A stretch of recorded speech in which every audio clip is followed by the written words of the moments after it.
Assalamualaikum warahmatullahi wabarakatuh. Sebelumnya, perkenalkan nama saya Vinesia Angelika dari Program Studi Manajemen Sumber Daya Akwatik Angkatan 2025.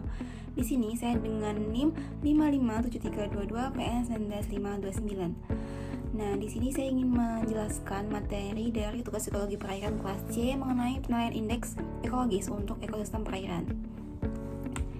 Jadi, pengertiannya sendiri, indeks ekologi adalah ukuran kuantitatif yang digunakan untuk menggambarkan kondisi ekologis suatu ekosistem perairan berdasarkan struktur komunitas biota yang hidup di dalamnya, seperti plankton, periferton, dan makrozoobentos. Indeks ini membantu menilai apakah suatu perairan berada dalam kondisi baik, sedang, atau tercemar. Indeks ini penting karena biota adalah indikator alami yang sensitif terhadap perubahan lingkungan.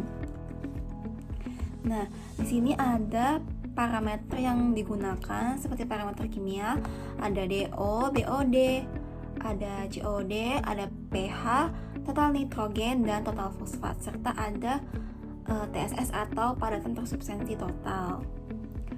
Nah, di sini ada parameter biologi juga, yaitu keanekaragaman jenis. Seperti semakin tinggi jumlah jenis, semakin tinggi juga keanekaragamannya. Dan ada keseragaman. Ini tuh keramatan distribusi antar spesies, contohnya indeks keseragaman makroalga yang mengindikasikan kestabilan komunitas. Ada dominansi, tingkat dominansi satu atau beberapa spesies tertentu dalam komunitas. Contohnya indeks dominansi makroalga yang menunjukkan apakah ada satu spesies yang mendominasi. Kemudian ada kepadatan spesies, disebut dengan diversitas, yaitu kepadatan spesies kunci seperti yang dilindungi, langka, atau endemi. Kemudian ada tujuan dari penilaian indeks ekologi ini tuh apa sih sebenarnya? Nah, ini tuh untuk mengetahui kesehatan ekosistem perairan apakah stabil atau sedang mengalami tekanan. Yang kedua ada mengidentifikasi tingkat pencemaran, misalnya pencemaran organik, kimia, atau eutrofifikasi.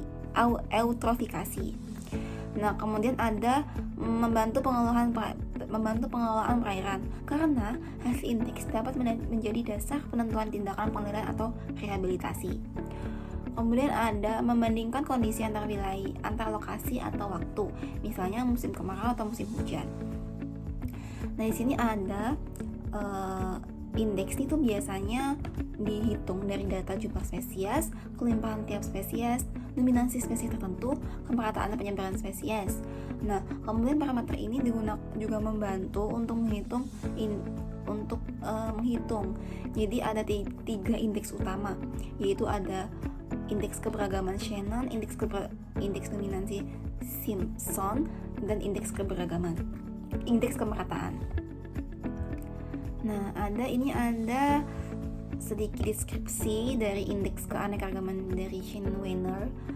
Itu tuh adalah ukuran ekologi untuk keanekaragaman hayati yang memperhitungkan jumlah spesies dan kemelimpahan relatifnya dalam satu komunitas. Jadi rumusnya ada seperti ini, yaitu kutip itu artinya indeks keberagaman.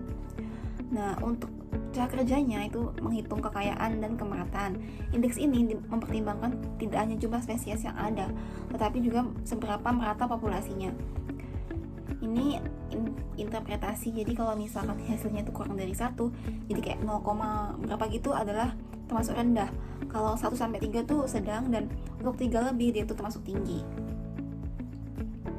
Ini tuh ada dibedakan dari densitas ya teman-teman, densitas. Jadi dia mengetahui seberapa jumlah spesies yang tersebar dalam suatu ekosistem. Oke, selanjutnya ada indeks dominansi Simpson. Jadi itu adalah parameter ekologi yang mengukur tingkat dominasi atau penguasaan satu atau lebih spesies dalam komunitas. Nilai indeks ini berkisar antara 0 sampai 1. Ini mana nilai yang mendekati 1 menunjukkan dominasi yang tinggi, dan yang kalau mendekati 0 menunjukkan tidak ada spesies yang mendominasi. Jadi kalau 0 tuh dia malah lebih baik daripada yang 1. Oke, jadi ini ada cara interpretasinya, dan ini ada rumus dari untuk menentukan indeks dominansi Simpson ini. Next ada indeks kemerataan. Jadi adalah ukuran statistik untuk mengukur seberapa merata individu antar spesies dalam sebuah komunitas. Nilainya berkisar antara 0 sampai 1. Di mana nilai ini mendekati 1 menunjukkan penyebaran individu yang merata. Sedangkan kalau 0 dia menunjukkan dominansi pada spesies tertentu. Nah, di sini ada cara menginterpretasikan hasil. Nah, indeks ini menunjukkan pemerataan antar spesies. Jadi kalau misalkan 1 dia berarti stabil dan dia penyebarannya itu merata spesiesnya. Sedangkan kalau kurang dari 0,1 dia ada tekanan atau gangguan sehingga disebut tidak seimbang. Nah, FNS ini melengkapi data dari Hakutit yang dimana ada pada dan winner, karena keanekaragaman yang tinggi itu belum tentu merata. Nah, ini ada rumus dan juga pengertian dari setiap huruf pada rumus tersebut. Nah, ini ada faktor yang mempengaruhi nilai indeks. Yang pertama yaitu nilai indeks dapat berubah karena 1. Pencemaran organik, kimia, limbah rumah tangga dan industri. Ada perubahan suhu, DO yang rendah, pH tidak stabil, eutrofikasi karena ledakan alga. Kemudian ada aktivitas manusia seperti penambangan, pertanian, dan perikanan yang intensif. Semua faktor ini mempengaruhi komposisi biota dan akhirnya nilai indeks. Nah, manfaat dari menghitung nilai indeks ini yaitu pertama untuk monitoring kualitas air jangka panjang, dasar kebijakan pengelolaan perairan, penentuan strategi rehabilitasi dan konservasi, mendeteksi pencemaran pada tahap awal, dan mendukung riset ekologi dan lingkungan. Oke, jadi itu materi yang saya sampaikan. Semoga bermanfaat, dan bila ada salah kata saya mohon maaf, dan bila ada materi yang kurang dan tidak sesuai saya mohon maaf. Terima kasih atas perhatiannya. Wassalamualaikum warahmatullahi wabarakatuh.